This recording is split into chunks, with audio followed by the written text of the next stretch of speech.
সাদা চিনির বিকল্প হিসাবে ব্যবহার করতে পারেন লাল চিনি, কারণ সাদা চিনির তুলনায় লাল চিনি অনেক ভালো। যারা সাদা চিনি খেতে পারেন না, সাদা চিনি স্বাস্থ্যের জন্য ক্ষতিকর, তাদের জন্য সম্পূর্ণ হাতে তৈরি আখের লাল চিনি, এবং এটা কিন্তু গুড়ের মতো দেখতে লাগছে, আঠালো আঠালো, এবং এটাই স্বাস্থ্যের জন্য ভালো।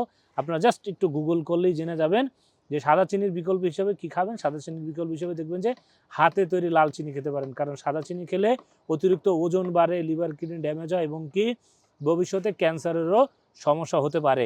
তার বিপরীতে যদি লাল চিনি ব্যবহার করেন, লাল চিনি হলো স্বাস্থ্যের জন্য খুবই খুবই উপকার। এতে মিনারেলস আছে এবং ফ্রুক্টোজ আছে, যা আমাদেরকে ইনস্ট্যান্ট এনার্জি দেয় এবং আমাদেরকে স্বাস্থ্যকর বানায়, এবং এটা স্বাস্থ্যের জন্য খুবই ভালো। আপনি যে কোনো মিষ্টান্ন খাবারে হাতে তৈরি লাল চিনিটা ব্যবহার করে দেখুন, আপনার শরীরের অবস্থা কেমন হয় ইনশাআল্লাহ।